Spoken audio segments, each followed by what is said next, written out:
नमस्कार। कि आज हम सच्चिदानंद हीरानंद वात्स्यायन नक्के की द्वारा रचित कविता हरी घास पर क्षण भर का आगे अध्ययन करेंगे कि जिसमें कवि ने मानवीय भावनाओं का बड़ा ही सुंदर चित्रण किया है। कवि कहते हैं कि क्षण भर लाए हो मैं भी तुम भी, और न सिमटे सोच कि हमने अपने से भी बड़ा किसी भी अपर को क्यों माना। कि यहाँ कवि कहते हैं, अपने प्रियजन से कहते हैं कि क्षण भर के लिए हमें इस घास पर बैठना चाहिए और बैठ करके नगरीय जो वातावरण है उसे भुला देना चाहिए।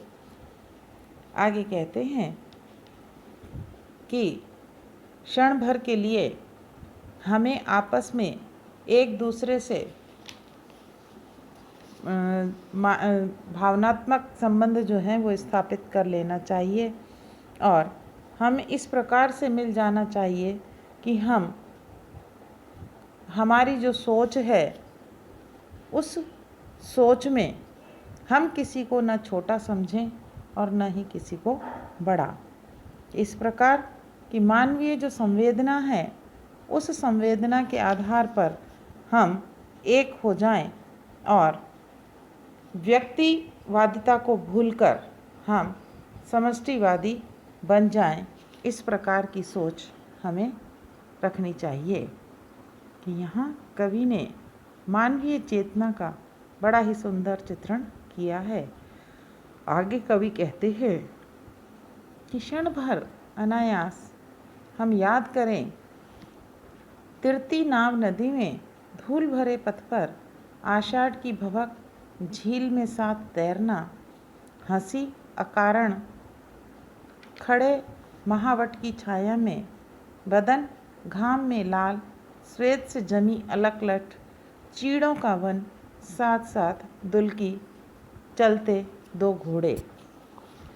कि यहाँ कवि अपनी उन मधुर स्मृतियों को अभिव्यक्त करते हुए कहते हैं कि कवि अपने प्रिय को लक्ष्य कर कहते हैं कि क्षण भर अनायास ही हम पिछले कि जो मधुर स्मृतियां हैं, मधुर घटनाएं हैं, हम उन्हें याद करें कि पिछली घटना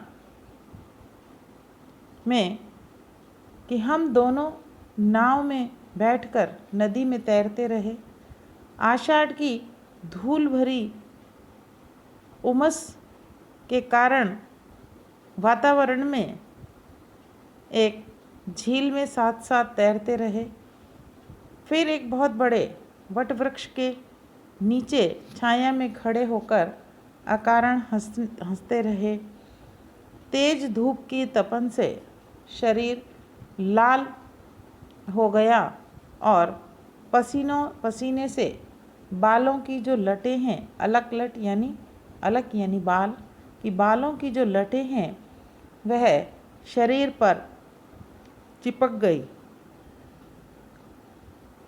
फिर हम दोनों चीड़ों के घने वन में दुल्की चाल से चलते दो घोड़ों पर साथ साथ घूमते रहे। आगे कवि कहते हैं कि गीली हवा नदी की फूले नथुने भर्राई सीटी स्टीमर की खंडहर ग्रथित अंगुलियां बांसे का मधु डाकिए के पैरों की चाप अध जानी बबूल की धूल मिली सी गंध झरा रेशम शिरीष का। कि आगे कवि कहते हैं कि जब हम उन मधुर स्मृतियों को याद करते हुए कवि कहते हैं कि जब हम घोड़ों पर बैठकर घूम रहे थे तो उस समय नदी के किनारे से शीतल हवा बह रही थी, उससे घोड़ों के नथुने फूल रहे थे। उधर नदी में स्टीमर चल रहा था जिसकी सीटी बड़ी ही तेज स्वर में बज रही थी। दूसरी ओर कि वन प्रांत में खंडहर ऐसे सिमटे हुए थे जैसे अंगुलियां आपस में सटी हुई रहती है।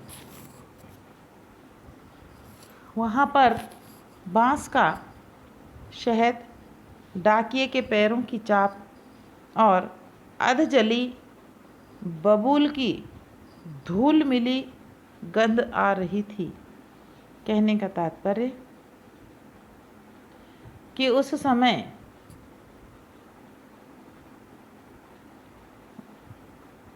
दोनों, कवि कहते हैं कि उस समय मैं और मेरे प्रियतम दोनों ही उस प्राकृतिक परिवेश में घूम रहे थे और वे क्षण आज भी मधुर स्मृतियों के रूप में हमें याद हैं। कि यहाँ कवि ने मानवीय संवेदनाओं का चित्रण किया है। कि हमने आपको यह पद्य पढ़ाए, आप इन्हें पढ़िए, सुनिए, समझिए और साथ ही साथ इस चैनल को लाइक और सब्सक्राइब अवश्य कीजिए। धन्यवाद।